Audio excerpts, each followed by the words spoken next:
बाघ मछली पकड़ने के लिए समुद्र में कूद गया। लड़का बाघ की हरकतों पर हंसे बिना नहीं रह सका, लेकिन बाघ खाली हाथ तैरकर वापस आ गया। बेड़े पर लड़का अपनी सुरक्षा सुनिश्चित करने के लिए दौड़कर केबिन में वापस चला गया। लड़के ने बेड़े को अपने पास खींच लिया। बेचारा बाघ केवल घबराकर बेड़े पर थप्पड़ मार सकता था। लड़के को एक कुल्हाड़ी मिली और वह इस खतरे को हमेशा के लिए खत्म करने का इरादा करने लगा, लेकिन आखिरी पल में उसका दिल नरम पड़ गया। उस रात उसने बेड़े को पीछे धकेला और सीढ़ी नीचे उतारी। उसने महान जानवर को बचा लिया।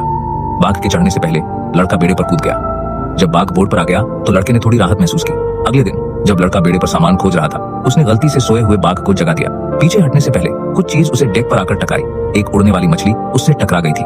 भूखे बंगाल बाघ का सामना करते हुए लड़का पीछे हटा और एक छोटी मछली उसकी ओर फेंकी, लेकिन अप्रत्याशित रूप से मछली उड़ गई। तुरंत अनगिनत उड़ने वाली मछलियां झुंड में आ गईं। वे लड़के से टकराईं। इसी बीच बाघ ने भरपेट भोजन किया, यहाँ तक कि एक विशाल टूना भी अपनी ही इच्छा से डेक पर आ गिरा। लड़के ने महसूस किया कि यह बाघ को वश में करने का सही समय था। लड़के ने लकड़ी की छड़ी से बाघ के जबड़ों की परीक्षा ली। बाघ ने पहले संघर्ष किया, लेकिन जब भी लड़के ने हल्की चेतावनी दी, वह धीरे धीरे छड़ी के सामने अपना सिर नीचे करने लगा।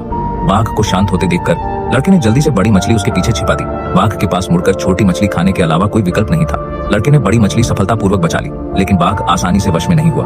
अगले दिन जब लड़का जहाज पर चढ़ा, बाघ ने फिर से खाना छीनने की कोशिश की, लेकिन जब बाघ ने लड़के के हाथ में लकड़ी की छड़ी देखी तो वह अचानक डर गया। लड़के को पता था कि बाघ को वश में करने का क्षण आ गया है। उसने एक कच्ची मछली छड़ी में पिरोई और बाघ को दी। बाघ की मछली निगलने के बाद ही लड़का थोड़ा शांत हुआ। फिर उसने डेक को हल्के से थपथपाया और कई और मछलियां फेंक दी। बाघ को लगा कि लड़का उसका कोई नुकसान नहीं चाहता, लेकिन जब लड़के ने बाघ को केबिन में जाने का इशारा किया तो वह पूरी तरह स्थिर खड़ा रहा। लड़का समुद्र की निराश गहराइयों में मछली पकड़कर जीवित रहा। इंसान और जानवर के बीच एक अजीब संतुलन बन गया, लेकिन अच्छी किस्मत हमेशा के लिए नहीं रहती। जब लड़के ने अपनी आखिरी सिग्नल फ्लेयर भी खत्म कर दी और उसकी मछली पकड़ने की कांटियां तूफान में बह गई। जैसे ही भूख ने उन्हें धमकाया, जहाज एक द्वीप की ओर बह गया। द्वीप ताजे पानी और मीरकैट से भरा हुआ था।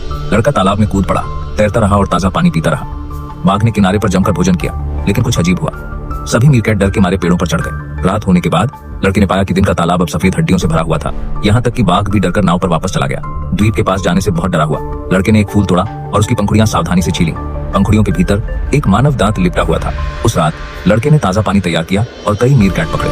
लड़का और बाघ जल्दी से द्वीप से निकल गए। 200 दिनों से अधिक भटकने के बाद टूटी हुई नाव आखिरकार मेक्सिको के तट पर पहुंच गई। कमजोर लड़का रेतीले किनारे पर गिर पड़ा। बाघ जहाज से कूद गया और बिना पीछे देखे जंगल में गायब हो गया।